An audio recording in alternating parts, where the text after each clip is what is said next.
Don't be afraid to ask what people think and ask their opinion and ask them to tell you why they keep coming back or why they decided to come in the first place or give you a donation in the first place.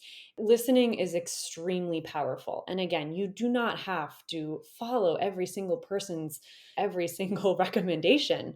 But at the end of the day, you are there to serve a community. That's your mission. So you should get to know your community and understand what they want and what they need. I'm Caitlin, a former professional ballerina turned dance educator and career mentor, and this is the Brainy Ballerina podcast. I am here for the aspiring professional ballerina who wants to learn what it really takes to build a smart and sustainable career in the dance industry. I'm peeling back the curtain of the professional dance world with open and honest conversations about the realities of becoming a professional dancer. Come along to gain the knowledge and inspiration you need to succeed in a dance career on your terms. Hello and welcome to the Brainy Ballerina podcast. I'm your host, Caitlin Sloan, and I am joined today by Joanne Curry. Joanne is the head of client success and principal at Creative Fundraising Advisors. Rooted in her ballet training, Joanne is passionate about empowering nonprofit organizations to achieve their utmost potential. The vast majority of dance companies in the U.S. are 501c3 nonprofits, and Joanne is so good at what she does, working with nonprofits and helping them become financially successful. And I'm so thrilled to get her expert advice on the business side of the dance world. Before we get into that, Joanne has a really interesting story of how she got to where she is now. And so I want to start with your background a little bit, Joanne, and I want to hear why you took your very first dance class. Awesome. Well, thanks for having me, Caitlin. Yeah, I mean, it's a simple reason, honestly. My sister, she's 8 years older than me. She started taking ballet, and I, naturally went to the studio with her and my mom to, pick her up and drop her off and all of that. And, might as well take a class myself. So that's how I got started, probably about 4 maybe years old. What was your training like growing up? It was mainly ballet. So we grew up at a studio. It was called Amy Tyler School of Dance and Harbor Ballet Theater in Port Jefferson, New York. And they were really rooted in ballet, but they had everything. They had jazz, tap, all that. But I really loved ballet. I liked the discipline of it. I liked trying to work on something till perfection, which I'm sure a lot of people experience. So it wasn't really a specific style. I felt like we had a lot of different teachers. So it wasn't, just Vaganova or Giacchetti or something like that. But I feel like I had a well-rounded training, at least growing up, to be able to understand, what the different styles were. And then you decided to go to college for dance, correct? I did. So again, following in the footsteps of my sister, she went to college for dance and she started dancing professionally right after that. And I felt like that was my path as well. I really wanted to pursue that. I looked up to her a lot and I saw that she was successful in that field. And so I wanted to do that as well. So I auditioned for a couple of college dance programs, but where I ended up was at the University of Utah, which had a ballet department. Now they've combined and they're a college of dance or school of dance right now, but they still have a really good ballet focus there. So I decided to pick up and move across the country to a place I'd never been, Utah. And what was that experience like? It was amazing and very eye-opening. I grew up in New York and I had been other places, I in high school I did the whole summer program thing, but mainly stayed on the East Coast. So this was a very different environment. Salt Lake City itself, it's beautiful. The university is up kind of in the mountains and it was just a breathtaking landscape I'd never experienced. The culture was really different just in general, like the people. I wasn't used to that. It was a bit more conservative. I still felt very comfortable there, but it was just very, very different than growing up in New York. And then the ballet program itself, it was incredible. It pushed me beyond anything that I thought I was capable of. It also had that effect that I'm sure some people are familiar with, where I went from being the best where I was to being the bottom of the barrel. at the University of Utah. It was a change, but I liked it because I felt like I saw all of these people around me who were incredible dancers from all over the country, really. And I think that helped me, just work harder to try to figure out how I could continue to progress and learn. We had a lot of different teachers. Two of my favorite teachers were from Russia, actually. And so very, very heavy on the Vaganova technique. And I really enjoyed that technique. We had a Balanchine professor. We had, so again, all different types of styles that really leaned into it. I worked my butt off. It was really hard and really rewarding and also very eye opening into what being a ballet dancer meant. And then coming out of college, was your goal still to pursue this professionally? Were you auditioning? What was that process? Yeah. So my junior year of college, the summer after, I went back to my home studio and I was teaching in a summer camp and I just was feeling a bit lost, honestly. Like I said before, I felt like it was eye-opening into what it meant to be a ballet dancer. And, I was in the studio probably 8 hours a day, maybe not consecutively, but morning classes, then would go take some gen ed college classes and then come back to the studio for different rehearsals, and I didn't like it. And that was really scary.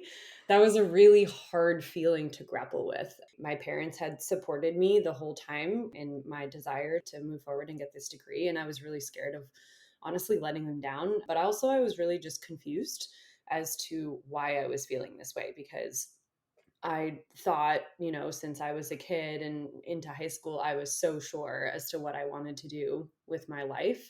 And I mean, looking back, that seems kind of crazy because you're a teenager. How do you actually know? But I was certain, right? And then when I actually got into it, I realized that I didn't think that it was for me. So I didn't know what to do with that information though, because that's all I knew. And I had one more year left. I distinctly remember a conversation I had with my mom. I called her up and I was walking somewhere and I just told her, I don't think I want to do this anymore. I don't think I want to dance professionally. And she is extremely logical and she just kind of talked me through it and she said, that's okay. What do you want to do? Do you want to change majors? And I was like, no, I have no idea what else I would do. And I have one more year left. So I was really dead set on finishing out my degree, graduating, but I really didn't know what to do with that information. But she and my dad were always super, again, supportive and were always there if I needed to talk it out and figure out what I could possibly do next. So anyway, that kind of information was out for me and to my parents and all of that, but I went back to school and finished out my senior year. But of course, like you said, during that time, that's when you start to go audition for companies, right? And I literally had no idea what else to do. So I did that. But I didn't do all of the cattle calls. I didn't go to 20, 30, 40 auditions. I maybe went to 10. I was really specific about the places that I researched. In college, I felt like I got a lot of exposure to contemporary ballet, and that was something I really, really loved, even though I still knew I probably didn't want to do it all day, every day. So I started researching companies and I would research the really big ones that did contemporary ballet really well, but then I would look at the bios of the dancers there and I would read where they came from because that was probably a more realistic entry point for me or for anybody probably, in my position. So did a lot of research, found a handful of small contemporary ballet companies that I was interested in and set up auditions and auditioned for a couple. I did not get a job. I did not get offered a contract dancing anywhere. But one of the companies I auditioned for was Missouri Contemporary Ballet, same year you auditioned. And there was something about the environment, the people. I went there to take company class to audition and I watched rep for a bit and I loved it. And I was really bummed when I didn't get the job, even though, again, I don't think it was the right thing for me, but I just wanted to be there so badly that I reached out to the director, Karen, and they were opening a school that year. And I said, hey, I just graduated with my degree in ballet and in teaching specifically. So I can basically do anything that you need. What do you think? And she said, okay, why don't you move to the middle of Missouri? And come work for me, even though we don't know what you're going to do. And I, of course, was like, "Absolutely, this sounds like a great idea." And I did that. Well, isn't that crazy because you had no idea at that time where this was gonna take you, but you just had, like, an inkling Yeah. that this was the place to be. Yeah, exactly. Yeah, there was something about it. I can't really put my finger on it, but I feel like, I mean, it's a special place. It is. What were you doing when you were at MCB? Like, how did you kinda start transitioning into this world of working for nonprofits on the administrative and leadership side? So I first started just as reception for the desk for the school. They were opening their school that year, and so I did registration, I took payments, I signed people up, all of that type of thing. And I was able to take class as well, which was really nice. And I taught a bit at the school. But really, really quickly, there was a need for the company. There was a need for marketing. There was a need for social media. There was a need for coordinating with the theater for our performances and our tickets. There was a need for grant writing and all of the things. And Karen, my boss, just kept coming to me and said, "Is this something you could do?" And I said, "Absolutely." And, then I've told her the story, but I'm like, I go back to my desk and I Google, what is a press release? How do you write one? Who do you send it to?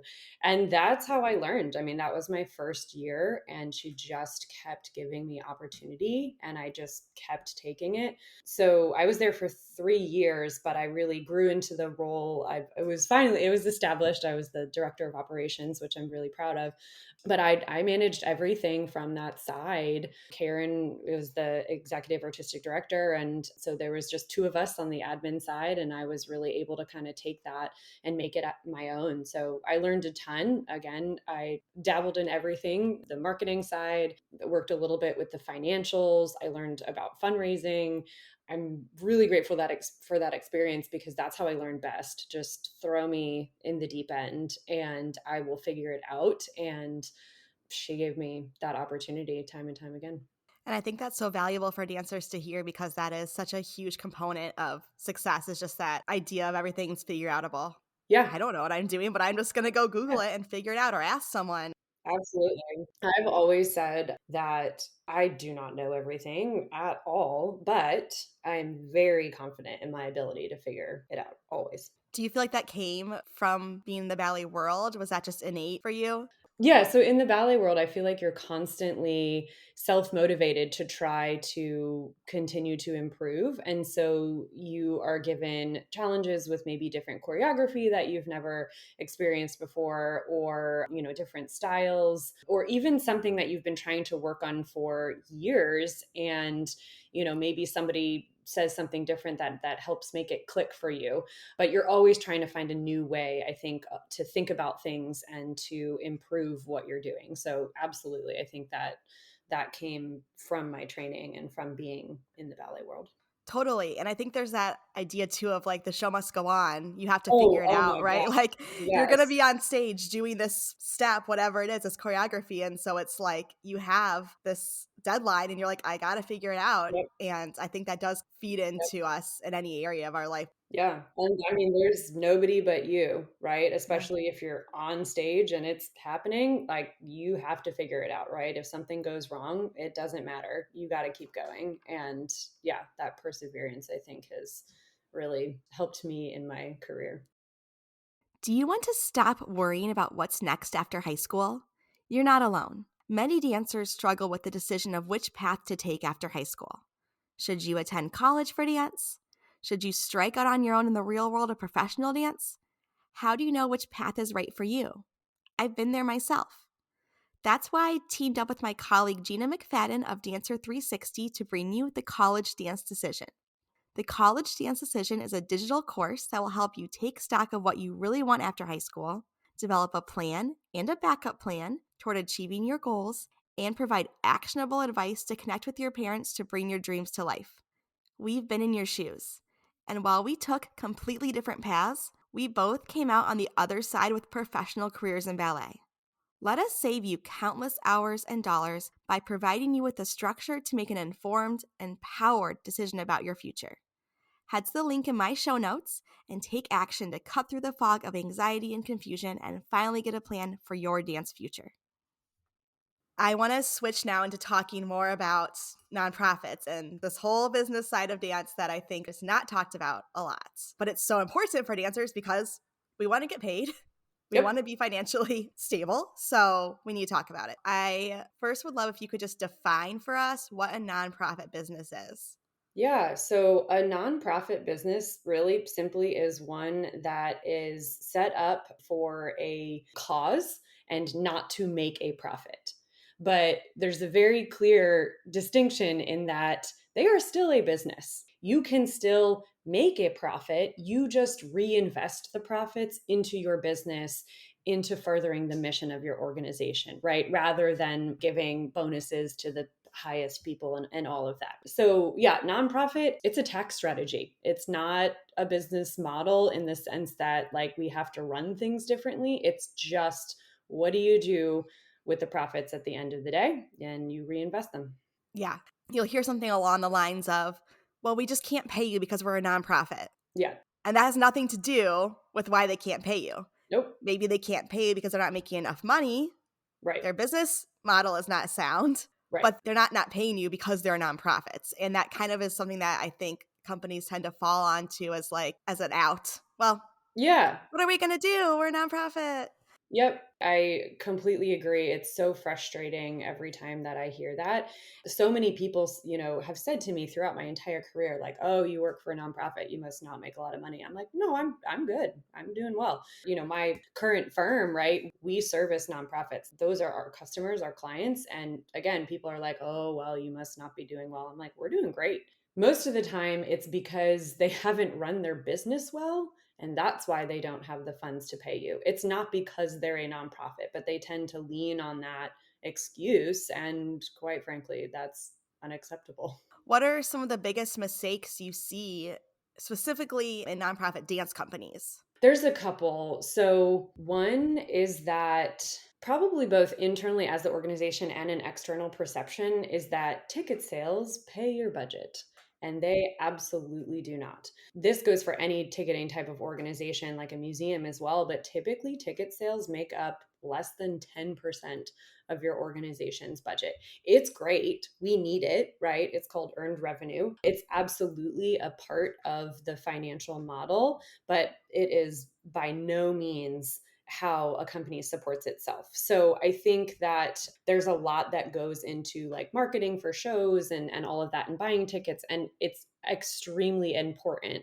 But I think there's also an education component to the audience and the greater population to understand that we rely on philanthropy. We rely on private foundations and individuals, but then also government grants to support ourselves. So there is actually a really complex financial model for how to support a nonprofit, which is very different than the for profit world, which is typically you have a service, a good or service, you sell that, and then you make the money and then you keep going, right? You basically have one stream of revenue. And in a nonprofit, there's a couple of different buckets that are all equally important to the success of an organization. That's probably one of the biggest things. The second thing might be an unpopular opinion and it's hard, but when I see ballet companies or dance companies struggle, it's usually because they have invested all of their money into the art form. They didn't hire anyone to run their business. They don't have an executive director. They don't have anyone who knows how to do their accounting. Maybe some marketing because they see that that's related. But I think both are important, right? Especially if you want to grow and succeed and pay your dancers well, a wage that they deserve. You have to also invest in the administrative side and the operations side of your company. And most of the time, again, understandably, they are set up to do a specific thing, a mission, right? To produce art, to work with the community. And that is so important. But sometimes that part tends to grow exponentially. And the operation side is so small and can't catch up. And so when they're unbalanced like that is when organizations tend to feel that pinch and they get themselves into financial hardship and things like that because they don't have the infrastructure on that side to actually support the business that then produces this world-class art, the community programs and things like that. Yeah, that brings up two things that I'm thinking of. And one is the fact that, like, for a lot of grants, when you're writing them for a very specific program. And I've Mhm. seen companies fall down this trap where they want to get a grant so badly that they're going to, like, create a program that fits in line with this grant Mhm. Mhm. that didn't exist Yep. before because they're like, we need this money. But that money is just going toward that program that now you've created something new. Now you have more work on your You plate. created an additional expense. Yeah, and chances are your grant funding is not going to cover that program completely. Right. It might get cut completely. I mean, we just saw in Florida, they cut all arts funding. Yeah. You know, there's no more grant funding. So, like, you never know. That's not necessarily reliable. And that's another thing that's really tricky and kind of falls into the same place. But even with donations, Yep. people really want to give donations for a specific program. And I get that. You want to know that your donation is going to something that you're passionate about. But I would really urge people, if you are in the position to donate to a nonprofit, to donate just to them in general. People don't really want to pay for admin. They don't want to pay to keep the lights on. Like, that feels boring, but that's the most Yep. important thing. So any donation that you can give that is not necessarily earmarked for one specific program is actually more beneficial for the company as a whole. Absolutely, absolutely. In the fundraising world, we call that unrestricted giving, right? It's not tied to anything specific. It's the like where needed most bucket. And it is so important, right? Because what it does is it allows the organization to be more flexible and to be more nimble and to figure out how they're going to get all of the financial funding they need to move forward, right? If everything is tied to something specific, then chances are there's a big gap somewhere, usually in the operations side, that you can't sustain, right? And if you can't pay your grant writer or your accountant, then eventually one day you're going to run out of money. You know, what you were talking about in that a lot of donors like to feel like, you know, my dollar went to this specific program and it did this specific thing. And we totally understand that, right?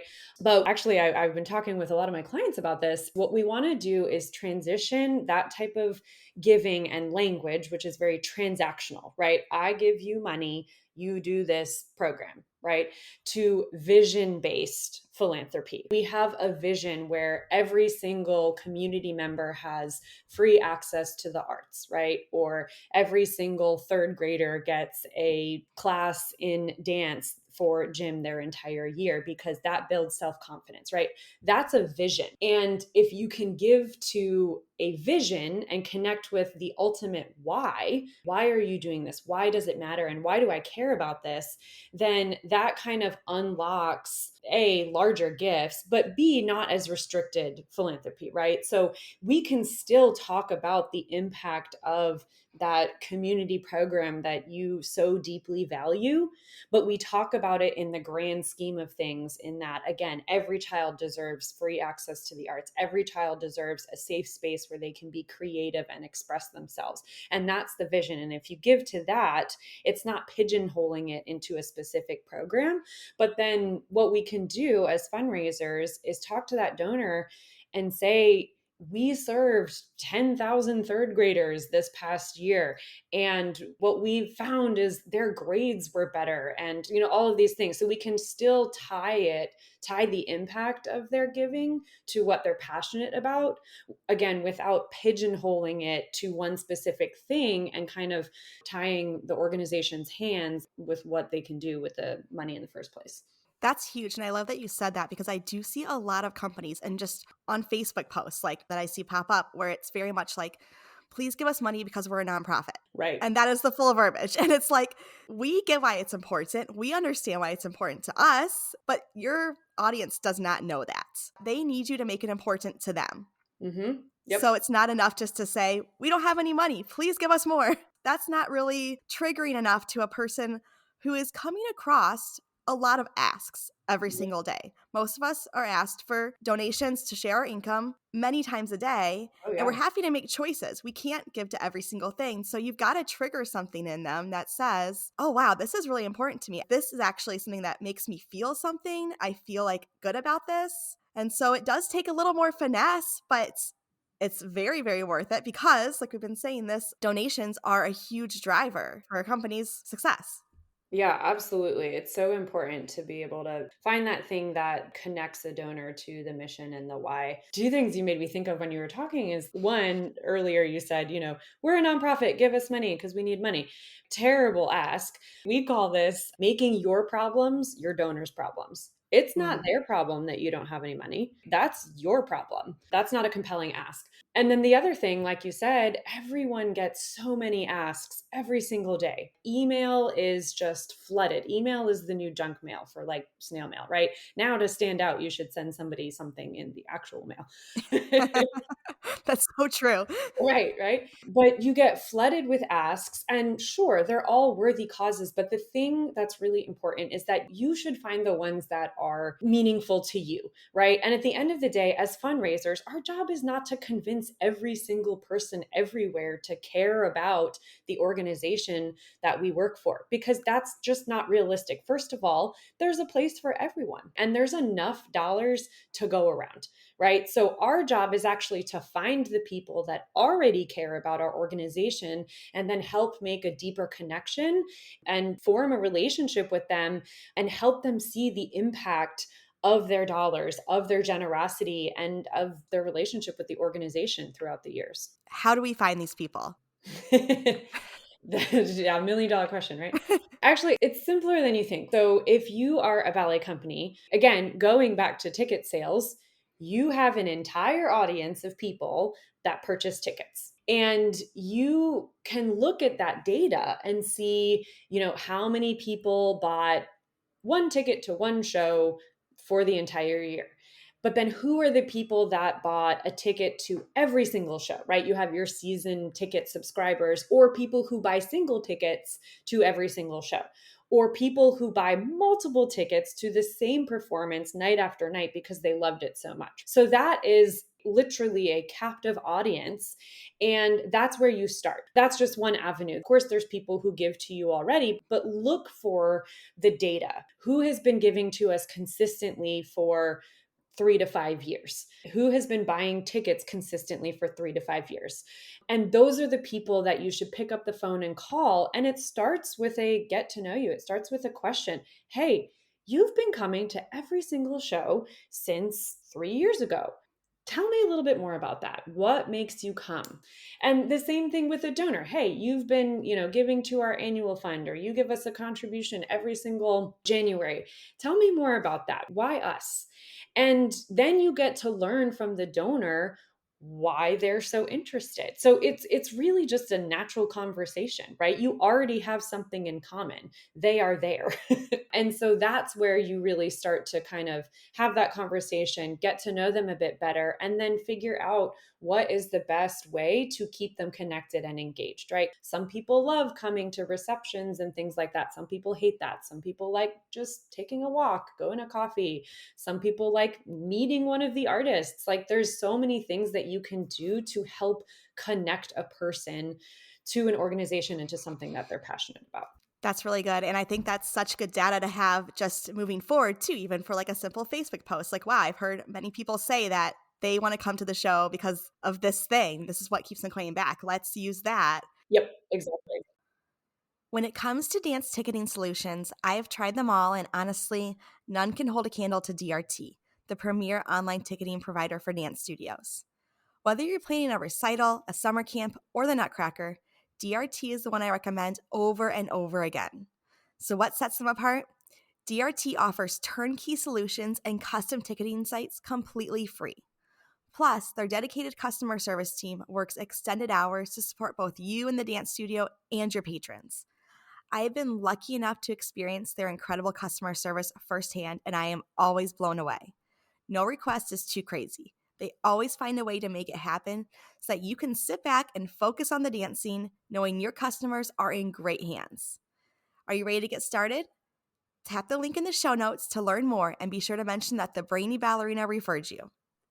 I feel like a lot of people in general don't want to send out surveys. They're really weird about surveys because they're like, I don't want someone to tell me how to run my business. I don't want to get negative feedback. Like I hear this a lot from a lot of different kind of companies. You don't have to take everyone's input. You're just gathering data. Like I think sending out a survey after a performance or after anything you put on, any kind of event is huge to get that feedback. You may hear the same thing a bunch of times and be like, oh, wow, we really need to look into that. That really was Exactly. bothersome for people, and people won't necessarily come out and tell you. Like, you'll get the phone calls. There are Yeah, people who will yeah. always tell you what's wrong, but not everyone will unless they're prodded and given a chance to say, well, actually, I didn't really like this, or this was bothersome. It took away from my experience, whatever it is. Yep. And then again, if you get some random off the cuff answer and you're like, I don't know, that just seems like it's not really tracking.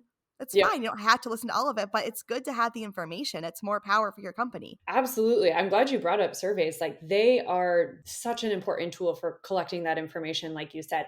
And it's interesting because people always assume that you're going to get so much negative feedback, but most of the time you get a ton of positive feedback as well.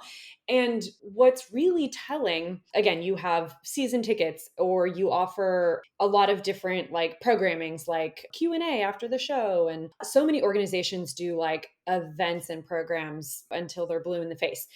And a really, really good thing to measure through surveys is what events do you care about? And that can help you run your business more effectively, right? Because if you see that, I mean, A, through attendance, but B, if people are responding and saying, I really, really like the Q&As after the shows, but then they're not really responding as well to, some other type of reception or program, then that program probably won't be missed if refocus your resources into the things that people really want, right? So that's how I've used surveys in the past with my career, is thinking like, okay, we tried a couple of different types of events. What's working? And not just attendance, but what do people really like? Ask them. I mean, there's so many times when people ask me like, well, how do we find out if this that? Ask them, right? People like to give their opinion. And again, don't always assume that their opinion is going to be negative. In our culture, when people write reviews, a lot of the time it's either someone who's really pissed off or really, really happy. But if you just send out a survey, most of the time you get the middle range. And like you said, there's always going to be those off the cuff people who like really, really hate something or really, really love something that nobody else does. And that's okay. Like you said, you don't have to follow every single person's advice. You shouldn't.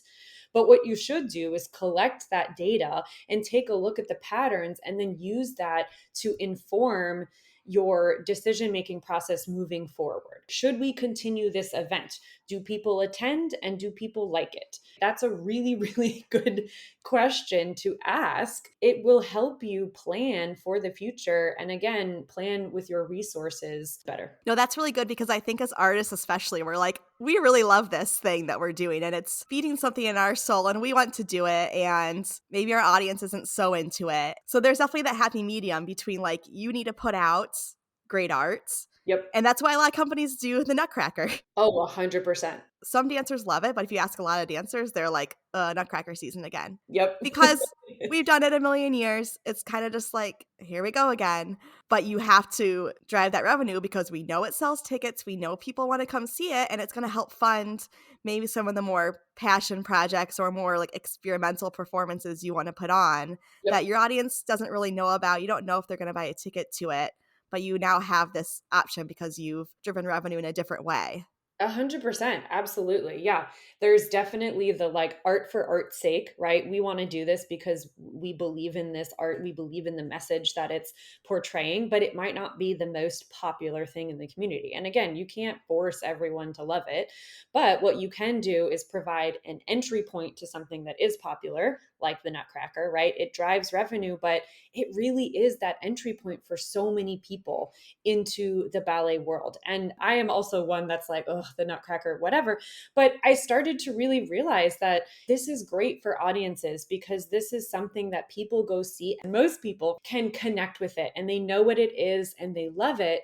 And so if there is a way to capture that audience, and even if you convert a small percentage of people to come to one more show that's different and not the Nutcracker, then that's how you start kind of building that audience for maybe more of the, art for art's sake. Yeah, or take a class in your school. Like, how many people is their story that they saw the Nutcracker when they were Yep. a little kid and they just wanted to be a Sugar Plum Fairy.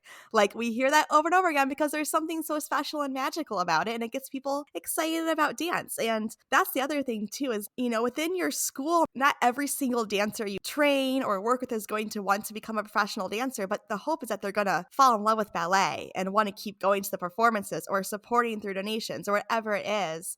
Yep. So there's so many different ways, like you said, avenues into becoming a supporter of the arts. Absolutely. Yeah, I love that you said that as well. Because, yeah, at the end of the day, we are in this field because we love the arts and we see the power of the arts and creativity and how it can just help a person grow and flourish. And so, yes, at the end of the day, people have different reasons for coming to a dance class or going to some sort of dance performance. The point is that they do have that reason. Ask them, right? Ask them what it is, and you'll find that they'll tell you their story, and it's going to be a really beautiful one, and there's a reason why that they love the art form so much. So it's about building that connection and realizing that everyone has that art story, and the entry point might be the Nutcracker, and that's okay. Yeah, we might have already covered this throughout the course of our conversation, but I'm curious if you had to say three main things that you want to see all nonprofit dance companies doing, if you could like wave a magic wand and they would all do these three things today to become more financially stable, what would you say? Oh my goodness. Well, some of it is what we have talked about before, but it's very important. One is to balance out your artistic staff with your operations staff. And I'm not saying an equal one-to-one. I'm just saying there has to be a healthy balance, right? So that way you can run your business effectively in order to keep producing the art and working with the community and all of that. So that's one. Two, I think is really that like transactional based asking to vision based asking. Talk about your vision and the why, because you know what it is. Everyone has it. So rather than saying, will you give us $100 to pay for one pair of point shoes, you translate that more into, our dancers are athletes and they need the best support in order to continue producing this art and, all of that. It's just taking it from a very specific ask to something that's broader. What would be the third thing? That's a good question. I think listening to your audience and your donors and just keep asking. Don't be afraid to ask what people think and ask their opinion and ask them to tell you why they keep coming back or why they decided to come in the first place or give you a donation in the first place. Listening is extremely powerful. And again, you do not have to follow every single person's every single recommendation. But at the end of the day, you are there to serve a community. That's your mission. So you should get to know your community and understand what they want and what they need. Yeah, for, a huge company like New York City Ballet, their Hmm. budget's $100 million a year. Yep. They can make a lot of these things happen, right? They have the infrastructure, they have the staff. Hmm. But for a lot of small companies, they might have the drive, they might have the passion and want to implement these things and do better business, but they do not have the manpower. Yep. There's this hump, I feel like, to get through for a lot of companies. Absolutely. Yeah. And so if you're a dancer in a company and you are like, I want to get paid more, I want to be stable, is there anything that you think dancers can do to help contribute to the success of their company? Yeah, I love this question so much because what we talk about a lot with our clients is building a culture of philanthropy. In most organizations, there's a development director, someone whose job is solely to fundraise, but everyone plays a part in that. And it's not just their job, it's everyone's responsibility to somehow contribute to that culture of philanthropy, right? So, as a dancer, and I know you all do this, I do, but be open when people say, hey, we're going to have so and so come and watch rehearsal today. Do you mind talking to them a couple of minutes afterwards? They really want to meet you. Or going to the galas and the fundraisers and the things like that and actually talking with donors. And it doesn't have to be buttering them up or anything like that. I know sometimes people feel awkward about it. But again, ask them why they support, right? I know I keep going back to that, but it's such a simple question, and it just helps people open up, and then you can have a conversation. So I would say, as dancers, just be open and be willing to talk with donors, talk with other people in the community, talk to audience members, right? Because that's how you'll continue to build your audience and your support community. I know in a lot of small companies, we've experienced this at MCB, and I know a lot of companies that size do this. There might be some part time roles that you can fill as a dancer on the operations side, running social media or running the email marketing campaigns or something like that. Again, if you are interested in that, and if you have some skills or you're interested in building up your skills in that area, I would say that's something where you can both contribute to the success of the organization in that way and help them grow in that way, but ask to get paid for it, right? Like, they should be paying someone to do this job. And if they can't pay a separate full-time person on the operations end, why not pay a dancer who has those skills and has that drive to learn and help, right? You might as well do that. So I think in smaller companies, we always say, like, you wear a million hats, and it's true. And that's great, but always ask to get paid for that, right? You shouldn't be doing all of these things for free, because then we're kind of furthering the problem. Yeah, exactly. And I like what you said about talking to donors and having almost like a script because I feel like that was a really hard thing for me. I Yeah. If someone come to me and wanted to talk to me, I'm very like happy to do that. But for me to go up to somebody at a gala and start talking to them felt very scary.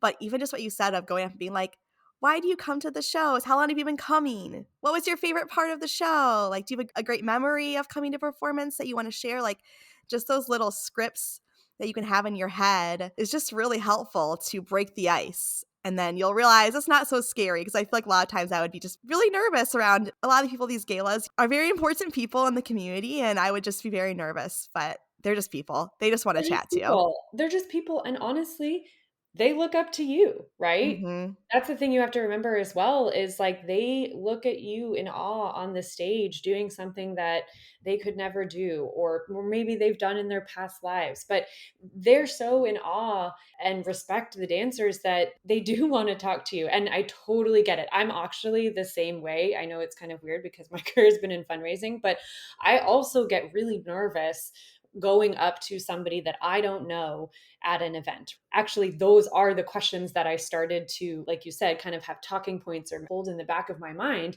is just ask why. What did you like about this? What didn't you like about this? I had a donor one time when I worked at a museum that told me every single thing they hated about the exhibition that they just saw.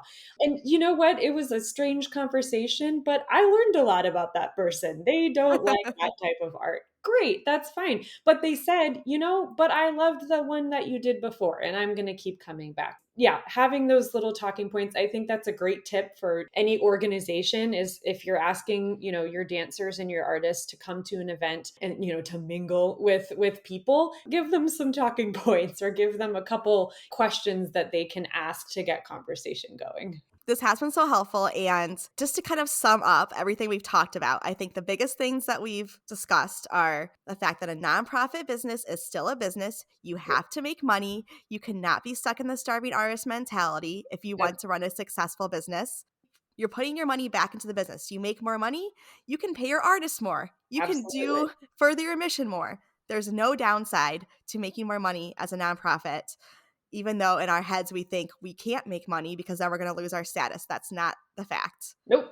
And just going back to the biggest thing is asking questions, listening to your community, and being really collaborative. I think that as dancers, Yeah. we are a collaborative group and we can get stuck with only collaborating with ourselves, and we get Yes. stuck in our bubble in the studio all day long, literally blood, sweat, and tears on the floor. And we know why it's so important. We Mhm. feel it in our souls and our bodies, but our audience doesn't know that unless we can find a way to share that with them, asking those questions, being open. Before we wrap up, I would just love to hear if you had a piece of advice to give to dancers who are pursuing a dance career or even dancers who are like, this is interesting. I never knew I could get into this side of the industry. Like, what would you say to a young person out there? It's great to have a plan, and it's great to have an idea of what you want to do. And you should have that and pursue it.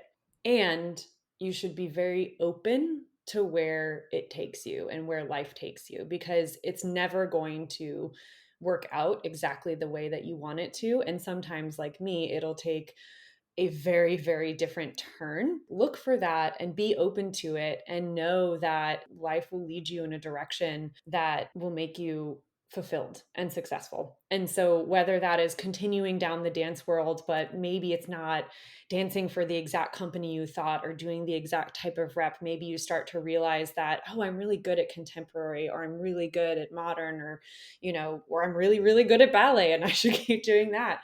Or someone like me who was dead set on being a ballet dancer, and then there were a lot of signs that pointed to I actually didn't want it, but it took a while for me to realize that that was okay, and that I'm actually doing something that I'm way better at than I was when I was dancing, and I am really fulfilled, and I am supporting the arts and furthering dance companies. So I think just be open. Just because you thought you were going to do something and you end up doing something else, or you get pulled in a different direction and you try doing the social media for a company and you realize that you love that and you're really good at it, see where that takes you and be okay with that.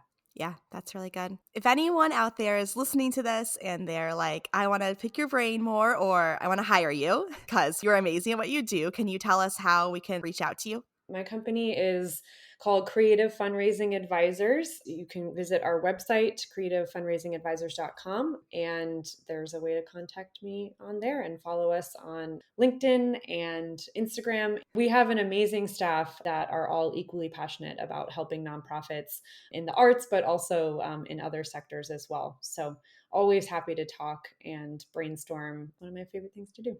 Thank you so much, Joanne. This has been very insightful, and I'm really grateful for your time today. Thank you, Caitlin. I loved this. Me too. Thank you for tuning in to the Brainy Ballerina podcast. If you found this episode insightful, entertaining, or maybe a bit of both, I would so appreciate you taking a moment to leave a rating and hit subscribe. By subscribing, you'll never miss an episode, and you'll join our community of dancers passionate about building a smart and sustainable career in the dance industry. Plus, your ratings help others discover the show too. I'll be back with a new episode next week. In the meantime, be sure to follow along on Instagram at The Brainy Ballerina for your daily dose of dance career guidance.